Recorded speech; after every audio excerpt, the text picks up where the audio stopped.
name is Star. I'm welcome to the second episode of Dramapreneur TV.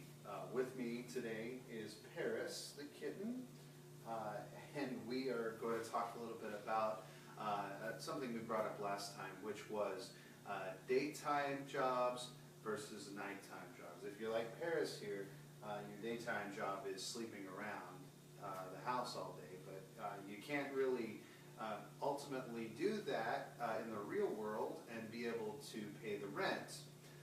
You may have heard the old adage, I must pay the rent, you can't pay the rent, I must pay the rent, you can't pay the rent. Well, ultimately, that's really what it's all about. Paying the rent, paying the bills, paying all that stuff. Really kind of the life stuff that we have to deal with as theater artists. You know, we do a lot to reflect life, but when it's time to get up on stage, we want to know that our bills are paid, which I think is an important thing. So most people, there are two real ways to think about that. Number one, you know, my day job to support my nightly theater habit, and number two, my night job to support my daily film habit, daily theater habit. If you rehearse during the day, a lot of people do. So if you keep in mind that it's kind of a balance that we're trying to strike there, there are a lot of different ways in which that balance can be struck. I think with me, one of the things that I think is very important is to ultimately balance it out where whatever you do during your day job is actually very similar or works well with what you do at night. I think everyone would like their life to be in kind of a harmony, but you know, it's not always the case. Sometimes we have a job that is very different from what we do at nighttime. So I think that, you know, it's really up to the person, the individual. If that specific thing that they do, I think is you know, kind of gels with that, you know, then it's good. If it doesn't gel with that, you know.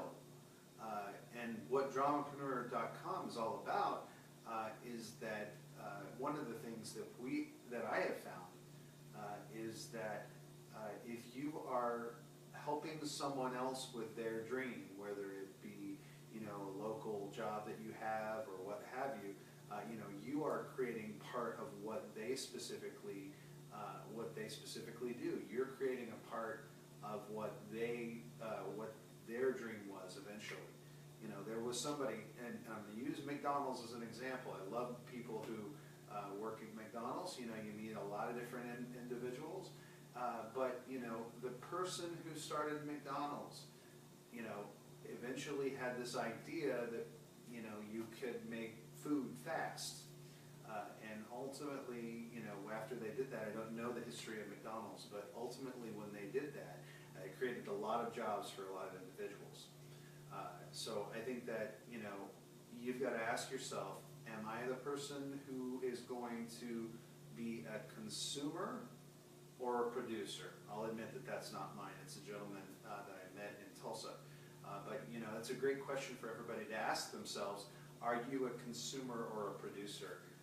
You know, and if you're a producer, then what type of business would you like to create that would, you know, take the place of the 9 to 5? You know, what type of, I mean, you know, how much money would you need in order to be able to sustain yourself?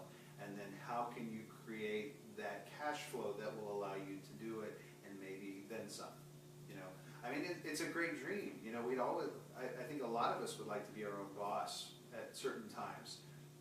But, you know, not everybody is like that. Some people specifically are consumers. And in that sense, you know, they want something to be able to bring in money, and they know the amount of money that they need to bring in, and, you know, a job sustains that. And a lot of people, you know, some people are that way.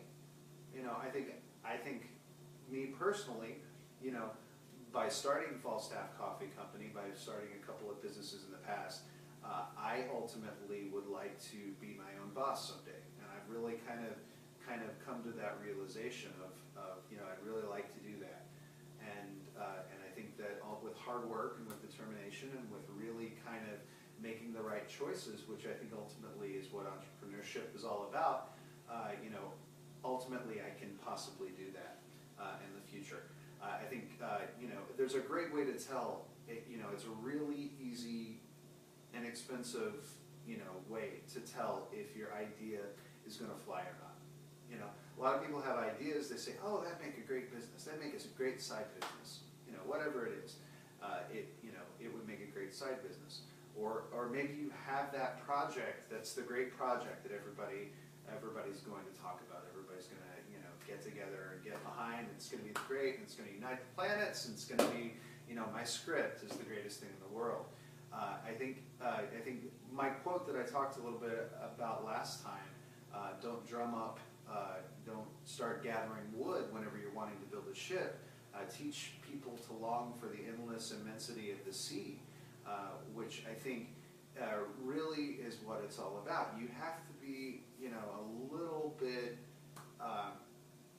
you have to start to talk yourself up and be good at talking about yourself and be good at talking about what you do. And I think that once you strike that chord, I think you can really start to make some great things happen.